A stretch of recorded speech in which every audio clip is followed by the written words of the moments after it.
Hi guys, welcome to Module 9, Technology in the Classroom. This is so weird. I'm like standing first time and then finally hung this, and you can tell I hung it because it's totally sideways. Anyways, okay, so we're going to be talking about the smart board and the Promethean board.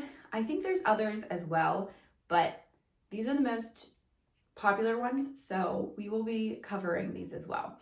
So I made a Venn diagram, and Smartboard and Promethean board are both interactive. So really what that means is that they are, you can touch the screen, you plug in your computer, you touch it, and you can do different things, and you can interact with that specific board. And then the only difference between these is that the software is completely different. So talking about the smartboard, we have the 800 and 600 series. So 800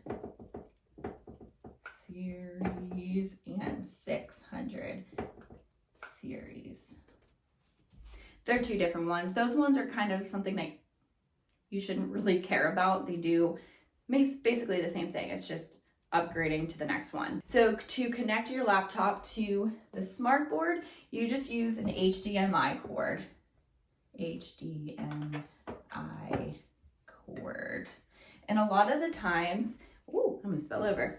A lot of the times teachers have that already connected to the back of the smartboard. So when I don't have a visual, I'm so sorry. And we just talked about visuals in the last video, but it's like the smartboard is something like this, but it's like very thick and it's like standing from the ground, and behind it, like a TV, there's different ways to plug in different cords, and you'll see the HDMI cord, and it's long, which hopefully you know what an HDMI cord is, and then you could just plug that right into your computer, and then you'll hear a little brrrr, and it will like project everything there, and then you can touch the screen if you need to, or just interact with your computer, which is what I did. I just always used my computer to go through slideshows or whatever. Okay, so this one actually made a mistake. They both use HDMI cords. HDMI.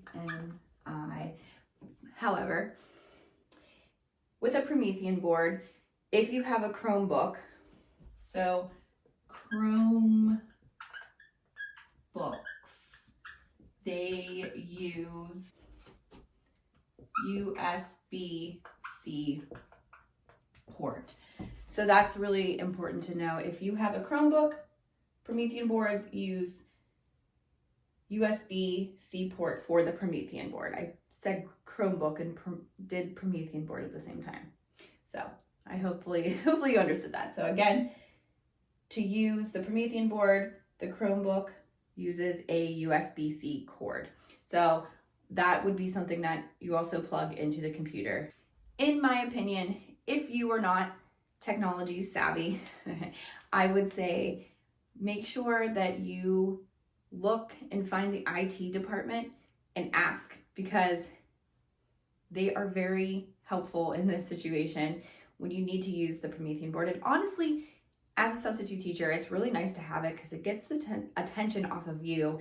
The students are looking at whatever they need to look at, and it's just nice that their eyes aren't always on you. So with a Promethean board, you are gonna have like a dongle, weird word, and this is again why you should ask an IT department person how to do this or how to set it up, and watch them set them up. Learn for yourself too. So a tip for the USB-C cord. Okay, so Promethean board,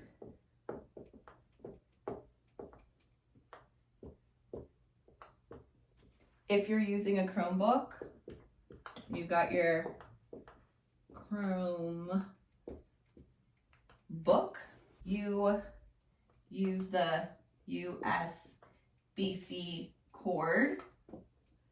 And if you are wanting to do like all the touch stuff with it, so to touch, you use something called a dongle.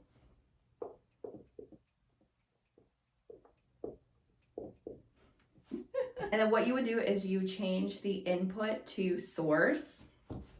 So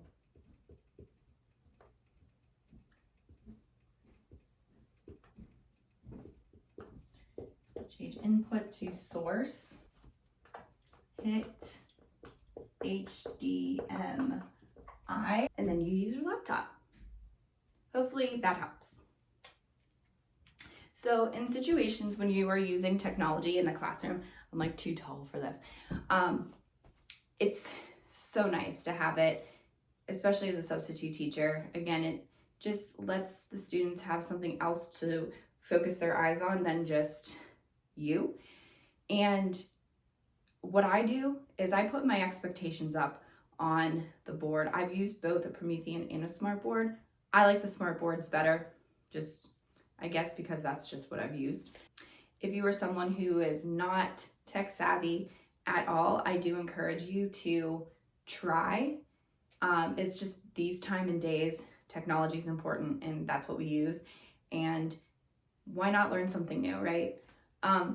Always know that there is an IT department within the school and they should help you. You could either look up that in all of the phone numbers, or you can go directly to them if they are in the school. I know we had one in the school where I worked and it was incredible. I asked them stuff all the time. So the next video that we have is module 10 on emergency situations. I'll see you there.